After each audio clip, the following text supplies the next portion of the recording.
Hey Zelda fans, Rick here. That's right, I've finally completed the definitive edition of Fantastic Armor and where to find it.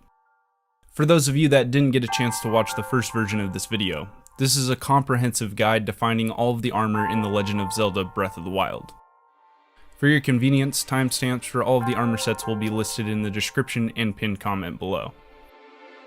Quick warning, this video will contain spoilers, so if you're new and still want a bit of a surprise, maybe think about tuning off now. Bye!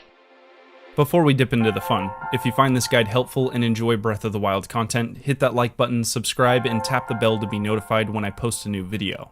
Let's begin.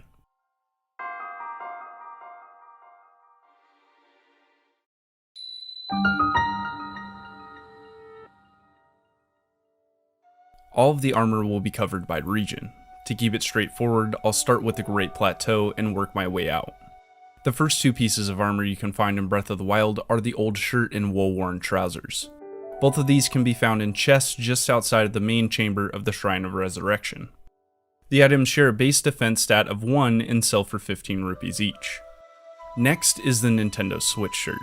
This item is but one of the bonuses for purchasing the expansion pass for Breath of the Wild. The shirt is located directly in front of the Bomb Trial Shrine on a stone wall in the Eastern Abbey.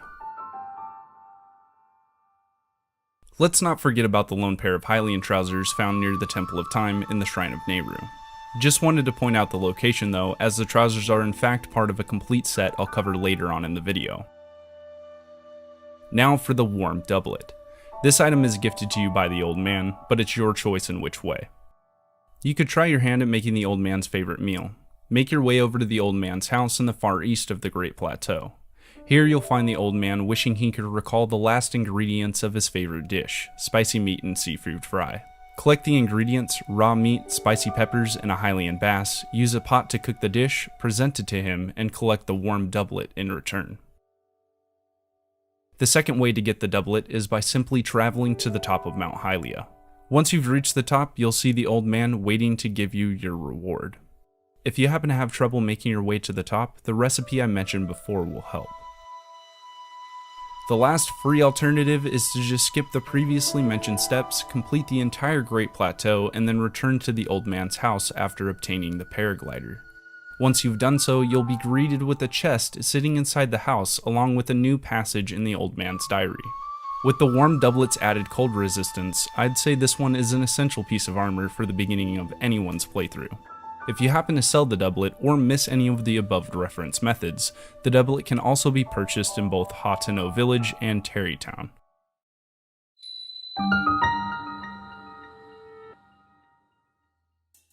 Moving off the Great Plateau, we come to the armor located in the Dueling Peaks region.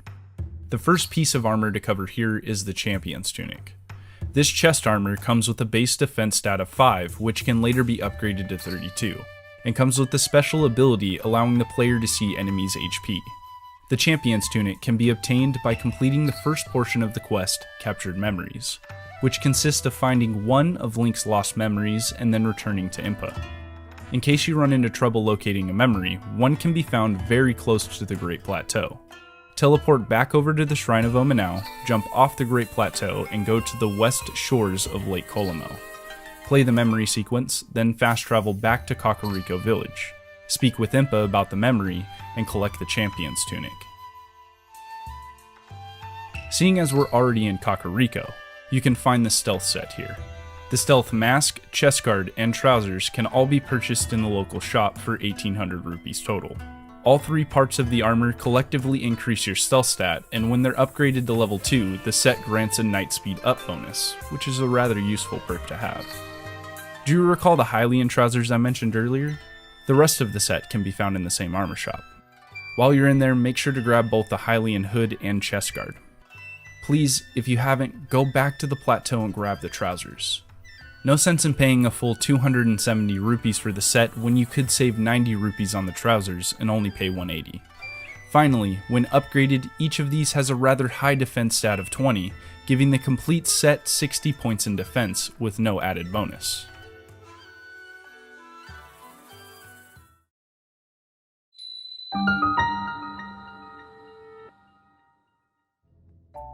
The Hateno region holds the next essential pieces of armor.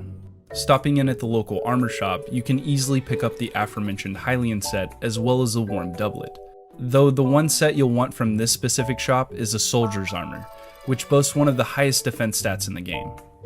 For most of you that are following the main storyline, Hateno Village will be one of those beginning stops along your journey, so don't miss out on the Soldier's Armor. It can truly save your hide in intense combat situations, especially in Master Mode. Just make sure to stock up on your rupees beforehand, because complete it will end up costing you 630 rupees. Upgrades and defense improvements sold separately. Coming out of the armor shop in this region, you can find the Climber set. The gear can be found in 3 separate shrines between the Dueling Peaks and Necluda Sea. The Climber's bandana in the Ri Dahi Shrine, the climbing gear in the Cha's Quetta Shrine, and the climbing boots in the Ta no Oa Shrine. The Climber set is a must-have for this game, as you'll be spending a vast majority of your time climbing various surfaces around Hyrule. At base, each part of the armor increases your climbing speed, and when upgraded to level 2, the set bonus gives you climb jump stamina up, reducing stamina consumption when jumping while climbing. As I stated in the last video, Breath of the Wild is a massive climbing simulator, so anything that improves your ability to do so is an important part of your inventory. Do yourself a favor and make certain to pick up all 3 pieces of the Climber's gear.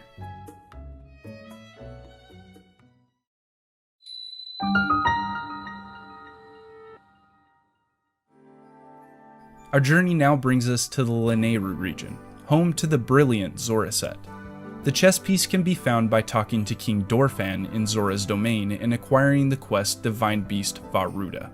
The Greaves can be obtained by completing the quest Lynel Safari. And seeing as you'll have to make your way up to Ploymus Mountain anyways to collect the shock arrows for the main story, I recommend grabbing this quest before proceeding any further. Start by speaking to Laflatte, who can be found standing to the right of the staircase leading to the throne room. She'll then give you the quest Lynel Safari, where you have to take a picture of the red Lynel terrorizing Ploymus Mountain.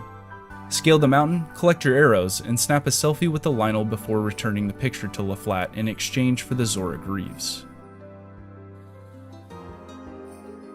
The last one is a Zora Helm, which is located in a chest beneath Toto Lake.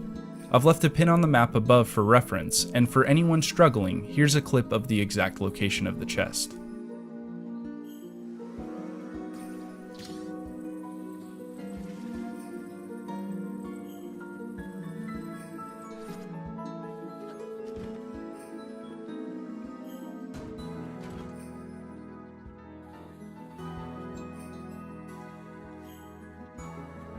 With the Zora set in hand, here's the breakdown. Each of these increases your swimming speed. The helm gives you the unique ability to spin attack while in the water, and the chest armor allows you to swim up waterfalls. After the full set is upgraded to level 2, it grants a bonus of swim dash stamina up, which decreases the amount of stamina used while dashing in the water.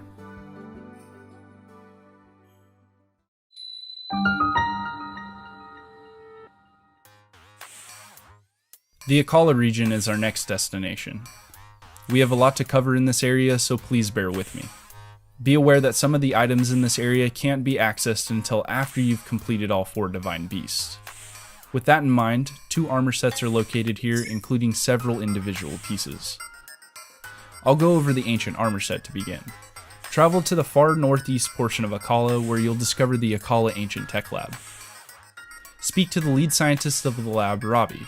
Just like with Hateno Ancient Tech Lab, Robbie needs the blue flame brought back up to his furnace in order to get his creation, the Ancient Oven, aka Cherry, back in working order. Make your way down the hill and back up to the lab with the blue flame to light the furnace, and you'll gain access to the Ancient Oven. This will give you the ability to use Guardian parts to create various different ancient weapons. However, what we're gunning for here is the Ancient Armor. Each part costs 2,000 rupees, coming in at a total of 6,000. As if that's not enough, you'll also need to collect multiple Guardian parts to craft them. The Ancient Helm requiring 20 ancient gears, 5 ancient shafts, and 3 ancient cores. The Ancient Chest Piece costs 20 ancient gears, 5 ancient screws, and 3 ancient cores. Last, the Ancient Greaves runs 20 ancient gears, 5 ancient springs, and 3 ancient cores. Each of these increases your resistance against guardians, and when upgraded to level 2, gives a set bonus of ancient proficiency, which increases the attack power of both guardian and ancient weapons. On to tackling our homie Kilton. To unlock the armor sold in Kilton's shop, you'll first need to speak with him at Skull Lake. As an extra, snatch the quest A Shady Customer. Speak with Hawes, who can be found patrolling the East Akala stable. Apparently, Kilton's shop has drummed up some rumors, causing Hawes to grow rather suspicious of Kilton, asking you to snag him a photo. After getting the quest, wait until dark and then head to the left eye of Skull Lake, where you'll find the monster lever. Make sure to snap a selfie with Kilton for the quest and then speak with him about the grand opening of his shop, the Fang and Bone. To finish up the quest, take the photo back to Hawes to get a silver rupee. The main thing here is that by talking to Kilton, you've now unlocked access to the Fang and Bone. Kilton will now appear on the outskirts of every major town between the hours of 8 PM and 4 AM. Travel to Hateno Village or one of your choice between these hours. Talk with Kilton again, and he'll tell you all about his made-up currency called Mon. This currency can be used to purchase items from Kilton's store and can be gathered by trading in monster parts you picked up along your way. Turn in as many monster parts as you can to buy all of the armor in Kilton's inventory. Make a mental note that if you happen to gain access to Kilton's shop too early, you'll be limited to certain items. As you progress with the story, the rest of his inventory will slowly be unlocked. Let's start by covering the masks. The Bokoblin, Moblin, Lizalfos, and Lionel masks all give you the ability to fool enemies into thinking you're one of them. Though the Lionel mask doesn't work all that well. The armor set that you can get from Kilton is the Dark Link outfit. It can be purchased for 3,997 Mon. When worn as a set, Dark Link's outfit gives you a speed bonus at night. Other than that, this armor is only for looks and can't be upgraded like the other tunics.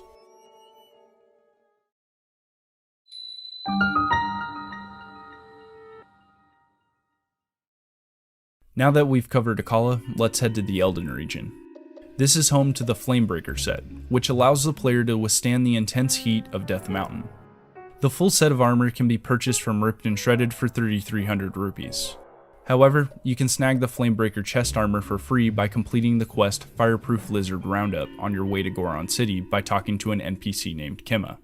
For those needing help getting to Goron City due to the heat, you'll first need to get your hands on a fireproof elixir. You can either cook a couple up by collecting a few fireproof lizards near Lake Verona, or you can purchase one at the Foothill Stable from an NPC named Gale for 60 rupees. Once you're protected, you can then make your way to the Southern Mine, where you'll find Kima. Take the quest, which will have you search for 10 fireproof lizards. There are plenty in the general vicinity, so it shouldn't take you very long. With that done, turn in the quest to get the Flamebreaker armor, saving yourself 600 rupees. From there, equip the chest piece and make the rest of the trek to Goron City to purchase the Flamebreaker helm and Flamebreaker boots from Ripped and Shredded. Each of these gives you a Flame Guard bonus, and when upgraded to level 2, makes you completely fireproof.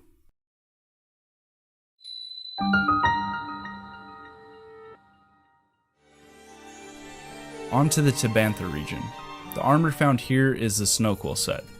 You can purchase all 3 parts in Rito Village at the Brazen Beak for 2,150 rupees.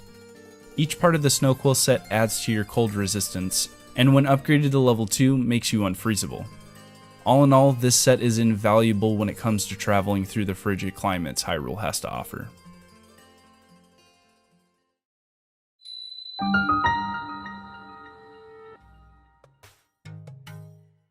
Out of the cold weather of northwestern Hyrule and into the dry Gerudo Desert. We have quite a lot to cover here, including single pieces of armor and full sets, so I'll begin by covering the easy ones first. The Gerudo Vi outfit is the first one you'll need to get, as it's required to gain access into Gerudo Town. Once again, this is another main quest outfit, so you shouldn't miss it along the way. Once you arrive in Gerudo Desert, head to the Desert Oasis and talk to a traveling merchant named Robston, who will tell you that his boss went to Gerudo Town to try to find a way in to sell their goods. You know the cue. Run over to Gerudo Town's front entrance to speak to Benja, Robston's boss, about sneaking into Gerudo Town. Benja will tell you of a rumor floating around of a man that was able to get past the guards by dressing as a woman. This conversation will then trigger Vilya to spawn atop the Karakara Bazaar back at the Desert Oasis. Go all the way back to the Oasis, scale the bazaar, and speak to Vilya to purchase the Gerudo Vi set for 600 rupees. When worn together, you'll be able to enter Gerudo Town with ease, and the set also comes with the ever so useful bonus of heat resistance, which helps tremendously when exploring Gerudo Desert. Before we enter town, both the sand boots and snow boots can be found just outside the walls. The boots can be obtained by completing the 2 quests Bozai has to offer.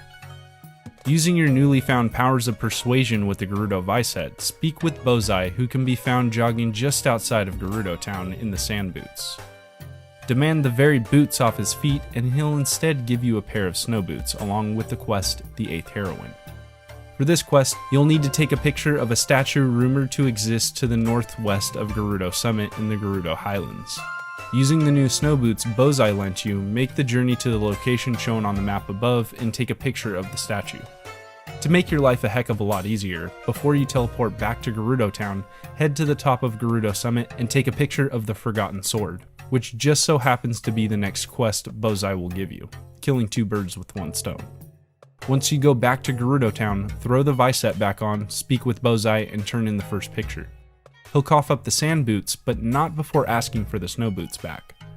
After that, Bozai will then appear under a tent to the left of Gerudo Town's entrance. Talk to him once more and pick up the quest The Forgotten Sword. Since you saved yourself some time by taking the picture early, you'll be able to simply speak with Bozai again, and in return he'll give you the snow boots.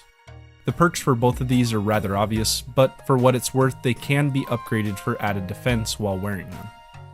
With that done, we can now enter Gerudo Town. Here you can find the Gerudo Vi set sold at Fashion Passion, but if you head around back, you can unlock the Gerudo Secret Club. In the shop you can purchase clothing meant for Vos, which is strictly forbidden. Both the Desert Vos set of armor and the Radiant set can be purchased from this shop. To unlock the Gerudo Secret Club, knock on the locked door behind Fashion Passion. You'll be asked for a password. You can either take on the quest the normal way or skip to the password. For the sake of those who would like to do it normally, go over to the Noble Canteen and eavesdrop on the conversation of these 3 NPCs. Of course, they won't blurt out the password right in front of you, so you'll need to make your way next door just below the canteen to get the scoop. The password is GSC Diamond. Now that you have access to the shop, you can grab